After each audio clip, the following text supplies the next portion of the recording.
Nous allons maintenant rentrer dans des notions un petit peu plus compliquées du langage SQL, les fonctions SQL. Et oui, le langage SQL possède lui aussi ses propres fonctions, qui nous permettent par exemple de calculer la somme des données contenues dans une base, ou encore la moyenne. Attention, cela devient un petit peu plus compliqué maintenant. Le langage SQL nous propose encore pas mal de surprises. Ce que je vais vous montrer ici va vous permettre directement en SQL d'effectuer des opérations et des calculs. On va appeler des fonctions directement issues de MySQL. Par exemple, ici vous voyez le nom à chaque fois est affiché avec une majuscule au début en général et des minuscules. Et j'aimerais mettre le nom à chaque fois en majuscule, entièrement en majuscule, lors de mon résultat de requête. Et bien pour faire ça, je vais faire appel à une fonction qui existe, qui s'appelle upper. Et je vais dire, je veux tout en majuscule le contenu du champ nom. Et histoire de bien faire les choses, je vais lui donner un alias avec le mot-clé as. Je vais l'appeler nom majuscule. Ça, c'est pour donner un nouveau nom au champ lors de la requête. Voilà, je garde juste ça. Je récupère le champ nom en majuscule et je l'appelle nom majuscule dans la table jeux vidéo. Ça ne modifie pas le contenu de la table, ça simplement change les éléments à l'affichage. J'exécute et vous voyez, tous les noms maintenant sont récupérés en majuscule avec un nom de champ qui s'appelle nom majuscule. Mais rassurez-vous, si vous cliquez à nouveau sur afficher, rien n'a changé. C'était simplement lors de la récupération des éléments que la fonction a été exécutée et donc que les éléments ont été mis en majuscule. Alors il existe d'autres fonctions comme ça, on a vu upper, on pourrait aussi voir lower, etc. Mais je vais déjà revenir avec vous à l'éditeur de texte et on va ici récupérer le champ en majuscule pour faire nos essais. Upper non as non majuscule. Je vais garder ici la requête préparée avec le paramètre de la console pour ne pas changer par rapport à tout à l'heure. Par contre, ici, je n'ai plus de champ nom, j'ai un champ non majuscule lors de mon retour de requête. Donc je dois impérativement changer ici et mettre non majuscule. Ensuite, je vais récupérer les autres champs, console et prix, comme on le faisait avant, en le séparant par des virgules. Voilà, j'enregistre. Je reviens ici, j'actualise, et les noms sont affichés en majuscules. Il existe d'autres fonctions très simples comme ça. On va en essayer quelques-unes pour s'entraîner et pour s'amuser. Par exemple, à la place de upper, on peut faire lower, qui va juste mettre en minuscule. Et du coup, histoire de changer, je vais mettre non minuscule ici, qui est mon champ alias, qui est mon nouveau nom de champ pendant l'exécution de la requête. Voilà, et du coup, j'aurai tous les noms en minuscule. On peut vérifier, voilà, c'est écrit entièrement en minuscule. On peut aussi récupérer la longueur du texte, par exemple avec la fonction length, comme ceci, et du coup, je vais l'appeler longueur pour que ce soit plus clair. Et là, ça va afficher le nombre de caractères en fait qu'il y a dans le nom du jeu vidéo. On regarde, voilà, ici il y a 16 caractères, 11 caractères, etc. Le principe ici, pour moi, c'est de vous montrer qu'on peut faire toutes sortes de manipulations avec les fonctions en SQL. Je vous en ai montré 2-3. Il faut savoir qu'il en existe bien d'autres que vous pouvez retrouver dans la documentation MySQL. Si vous cherchez sur Google, par exemple, vous pouvez taper MySQL Functions et vous trouverez toutes les fonctions qui existent avec MySQL. Les fonctions qu'on vient de voir sont ce qu'on appelle des fonctions scalaires, qui sont très simples et qui agissent directement sur un champ et qui à chaque fois vont par exemple le mettre en majuscule ou calculer sa taille. Il existe d'autres types de fonctions très puissantes qu'on appelle les fonctions d'agrégat qui vont calculer des choses sur toutes les entrées ou une partie des entrées d'un champ. Par exemple, il y a la fonction AVG qui signifie average qui fait la moyenne sur une colonne. Par exemple, on pourrait avoir la moyenne des prix de tous les jeux vidéo qui sont stockés.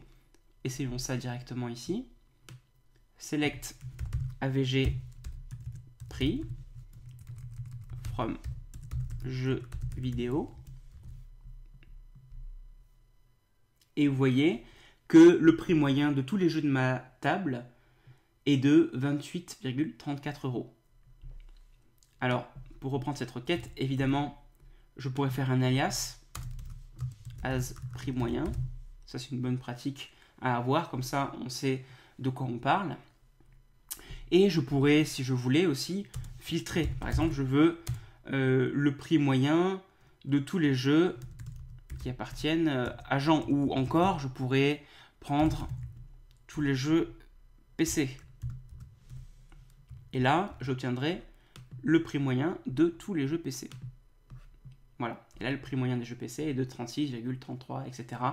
euros. De la même façon, vous pouvez aussi faire d'autres calculs. Par exemple, vous pouvez demander la somme des prix de tous les jeux vidéo.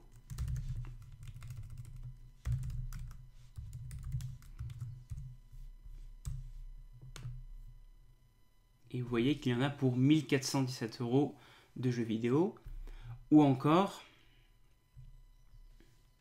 vous pouvez prendre le jeu vidéo le plus cher, le prix du jeu vidéo le plus cher ici.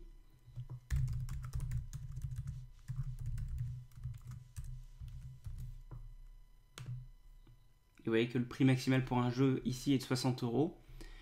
Et vous pouvez aussi, du coup, demander le moins cher en demandant le minimum. Et le prix le moins cher est de 2 €. Et l'une des fonctions les plus utiles dans le lot est la fonction count, qui va compter le nombre de lignes qui correspondent à la requête. Par exemple ici, comme ceci. Ici, on va demander le nombre de lignes qu'il y a en tout dans la table jeux vidéo. Donc combien il y a de jeux. On écrit count et entre parenthèses étoile, count star. C'est-à-dire qu'on veut compter toutes les lignes de la table jeux vidéo. Si on avait mis ici un nom de champ, on aurait compté uniquement les lignes où le champ n'est pas vide. Donc le plus souvent on va faire count star comme ça et on voit qu'on a 50 lignes. Donc 50 jeux vidéo. Et de la même façon, on pourrait filtrer et dire combien il y a de jeux de type PC.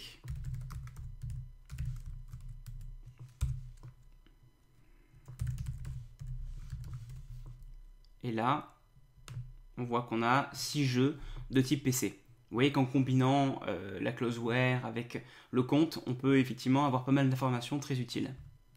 Je vous propose d'étudier encore quelques fonctionnalités puissantes et très utiles du langage SQL. On va faire un regroupement de données, c'est-à-dire qu'on va regrouper par exemple les jeux par console ou par propriétaire ici, et on va calculer le prix moyen pour chaque console. Tiens, donc je voudrais savoir combien coûtent en moyenne les jeux de type NES, ou les jeux sur PC, ou les jeux sur PlayStation, etc. Pour faire ça, on va demander la moyenne du prix. Et en plus, on va demander ici la console. Mais ça ne suffira pas parce qu'il faudra regrouper les éléments pour avoir le prix pour chaque console. Du coup, on va faire un group by, c'est une clause group by, et on va regrouper les éléments par console, ce qui nous permettra d'avoir une information de prix moyen par console. J'exécute, et là je vois le prix moyen pour chaque console. Par exemple, sur PC, le prix moyen est de 36,3, sur PlayStation de 26, sur GameCube de 47, etc. Évidemment, tout ça peut être combiné, et je peux ordonnancer par prix moyen, pour prendre les prix les moins chers en premier.